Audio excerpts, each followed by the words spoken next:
붉은 행성 화성의 내부 구조를 파악하기 위해 8억 달러, 우리 돈 거의 1조 원을 들여 보낸 인사이트5가 태양광 패널에 먼지가 쌓이면서 동력을 제대로 얻지 못해 위기에 처한 것으로 나타났습니다. 자칫하면 인사이트는 먼지 폭풍 속에서 동면에 들었다가 깨어나지 못한 오퍼튜니티의 전체를 밟을 수도 있다고 합니다. 미국 매체 비즈니스 인사이더에 따르면 인사이트5가 착륙한 엘리시움 평원은 강한 바람이 불지 않아 태양광 패널 위에 두껍게 쌓인 먼지를 치울 방법이 없는 상태입니다. 이 때문에 태양광 패널의 발전 효율이 엘리시움 평원의 겨울이 시작된 지난 2021년 2월 27%까지 떨어졌습니다.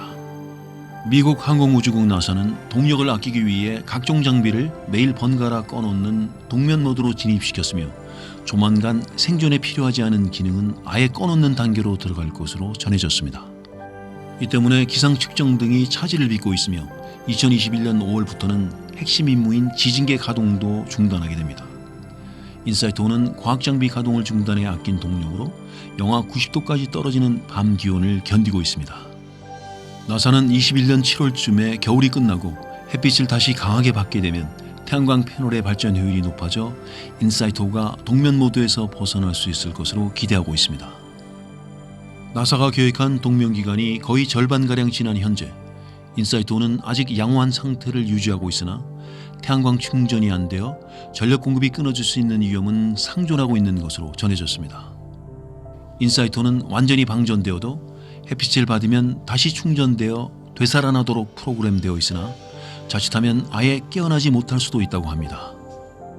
인사이트5 운영팀 바너트 박사는 인사이트5가 오랜 시간 잠들거나 죽지 않는다면 되살릴 수 있을 것으로 기대하고 있다면서도 그러나 이는 확실치 않은 것이라고 했습니다. 그는 화성 겨울철의 추위가 워낙 심해 예민한 전자부품은 방전 상태에서 망가질 수 있다면서 앞서 지난 2018년 화성 전체를 휘감은 먼지 폭풍 속에서 동력을 아끼기 위해 동면에 들었다가 연락이 완전히 끊긴 오퍼튜니티 호도 추위에 전자부품이 고장나 깨어나지 못한 것일 수 있다고 했습니다. 지난 2018년 말 화성에 도착한 인사이트5는 지진계를 설치하고 행성을 흔드는 지진파를 감지해 왔습니다. 지하열 측정 장비는 땅을 파고들지 못해 2년 이상 시도만 하다 지난 1월 결국 포기하고 말았는데 발전 효율이 떨어지는 상황에서 동력을 아끼려는 측면이 강했습니다. 인사이트5는 임무가 2년 연장되어 2022년 말까지 가동하도록 되어 있는데 동면 모드로 겨울철을 무사히 넘기면 지진계를 가동하며 계속 과학 탐사 임무를 수행할 수 있을 것으로 보입니다. 바너트 박사는 우리는 대체로 잘 대처하고 있다고 생각하지만 화성이라는 곳이 예측할 수 없는 곳이어서 앞으로 어떤 일이 생길지 알 수 없다고 했습니다.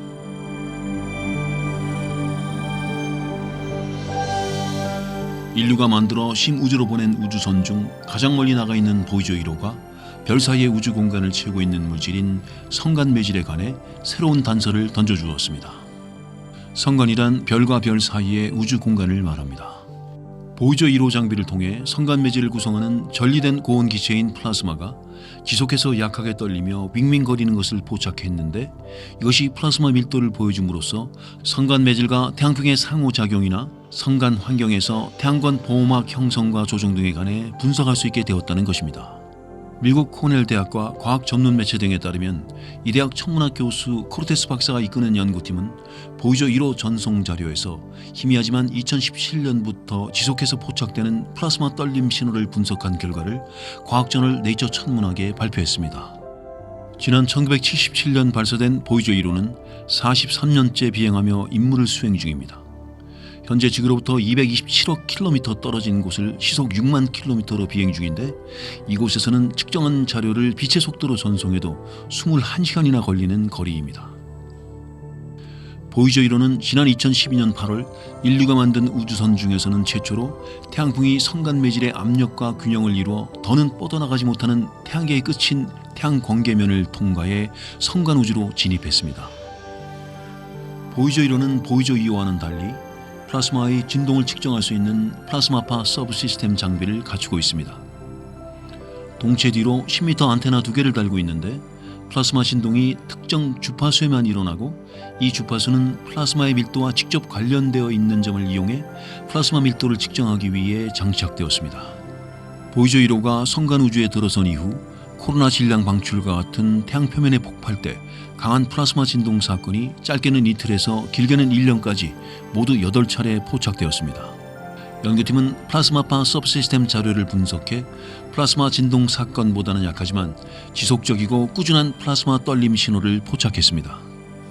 이것은 성간 우주의 배경 소음과 같은 것인데 연구팀은 이를 지속적인 플라스마파로 지칭했습니다. 제1저자 코쿠오코는 우리가 포착한 것은 귀로 들을 수 없을 만큼 약하지만 들을 수 있다면 극히 미세하게 바뀌는 단일 음으로 들릴 것이라면서 약한 수준의 플라스마 떨림이 지금까지 생각해오던 것보다 더 많이 있는 것으로 믿고 있다고 했습니다.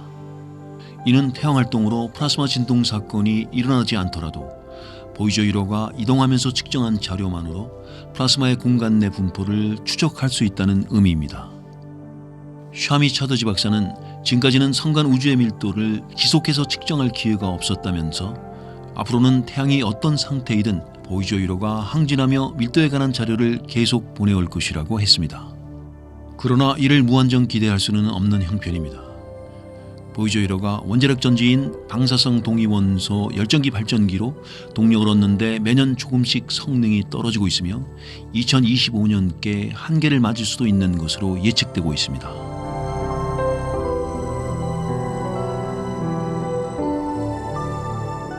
인류가 최초로 관측에 성공한 블랙홀이 자신이 속한 은하보다 더 큰 제트를 분출하는 모습이 포착되었습니다. 한국천문연구원이 포함된 사건 지평선 망원경 국제공동연구팀은 21년 4월 15일 거대 은하 M87 중심부에 있는 초대질량 블랙홀, 즉 질량이 태양의 수십만 배에서 수십억 배에 이르는 블랙홀이 강력한 제트를 분출하는 관측 결과를 공개했습니다.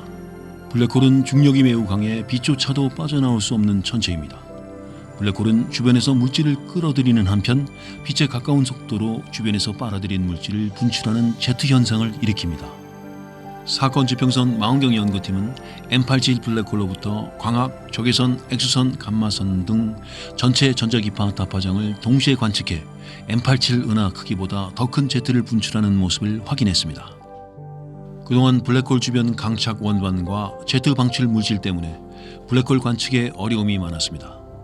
연구팀은 다양한 파장 대역 동시 관측을 통해 지구로부터 5,500만 광년 떨어진 M87 은하 중심부에 위치한 태양의 65억 배 초대질량 블랙홀이 고에너지 물질을 유입하고 제트를 방출하는 모습을 확인했습니다. 21년 공개된 영상은 2017년 3월부터 한 달 동안 전 세계 200여 개 연구기관의 760명 연구자가 동시에 관측한 데이터를 분석한 것입니다. 관측에 활용된 망원경들을 한 망원경으로 분석한다고 가정할 경우 가동시간이 300년이 넘을 정도로 엄청난 양의 데이터입니다. 특히 이번 관측에는 한국천문연구원의 한국우주전파 관측망 KVN (Korean Very Long Baseline Interferometer Network이 활용되었습니다.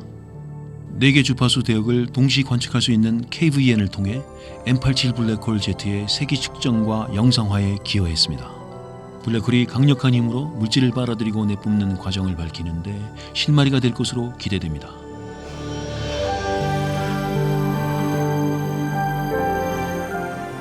지구 주변 궤도를 떠도는 우주 쓰레기 규모가 7,000톤에 이른다고 러시아 우주 전문가가 밝혔습니다. 여러 평가에 따르면 현재 지구 주변 궤도에는 약 7,000톤의 우주 쓰레기와 국제 우주 정거장을 포함한 작동 중인 우주 장치 3,000톤이 있는 것으로 알려져 있습니다. 개수로 따지면 지름 1cm 이상의 우주 쓰레기 수는 수십만 개 이상으로 추산되며 그 가운데 5% 이하의 우주 쓰레기만이 지상 관측 장비에 의해 발견되어 등록되고 추적된다고 합니다. 우주 쓰레기는 작동하지 않는 인공위성, 로켓 본체나 로켓에서 분리된 페어링과 부스터, 부서진 우주선 파편, 우주 비행사가 작업 도중 떨어뜨린 공구나 부품 등 쓸모없는 우주 공간의 인공물체를 모두 일컬습니다. 우주 탐사선과 인공위성은 수명이 다하거나 고장 등으로 기능을 수행하지 못할 때 대기권에 진입시켜 연소시키지만 통제가 되지 않는 우주 쓰레기는 우주 공간에 그대로 남아있어 그 양이 계속 증가할 수밖에 없습니다. 우주 쓰레기는 가동 중인 우주 장치에 위협이 되는 것은 물론 통제되지 않은 채 지구로 추락하면서 대기권 진입 과정에서 완전히 연소하지 않을 경우 잔해가 주거지로 떨어져 지상 피해를 초래할 수 있습니다. 최근 무게 20톤에 달하는 중국 우주 발사체 창정 5B호의 잔해물이 지구로 추락하면서 우주 쓰레기 문제가 새롭게 주목을 받은 바 있습니다.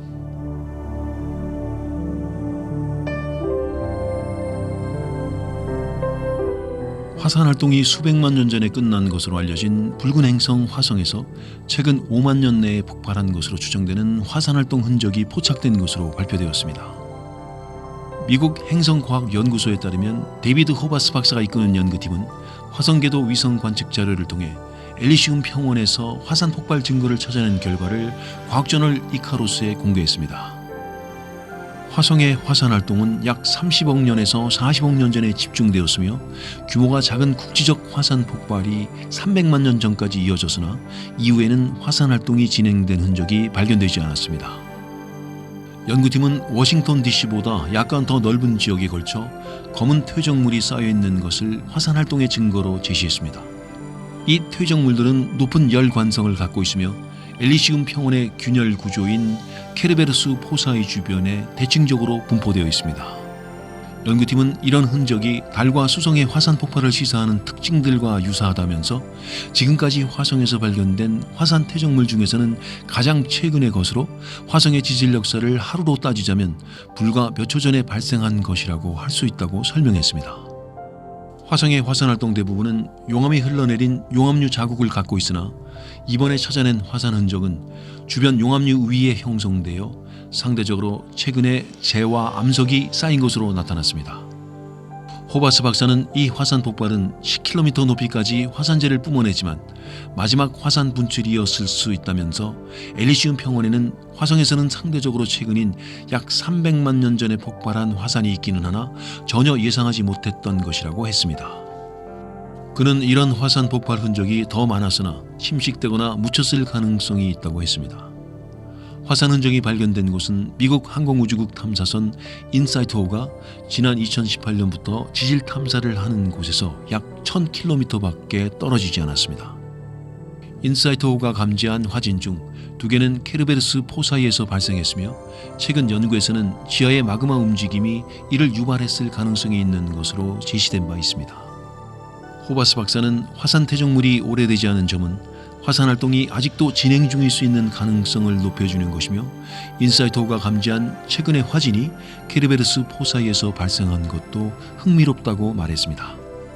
이어 화성 역사에서 늦게까지 표면 인근에 마그마를 갖고 있다가 폭발하면서 용암류를 형성하지 않기는 어려웠을 것이며 따라서 이런 폭발을 일으키려면 더 깊은 곳의 용암이 필요했을 것이라고 설명했습니다.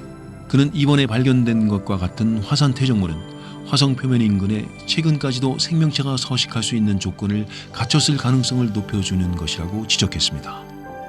표면으로 상승하는 마그마와 얼음의 상호작용이 미생물에게 유리한 생존 조건을 제공해 현존하고 있을 가능성을 높여준다는 것입니다.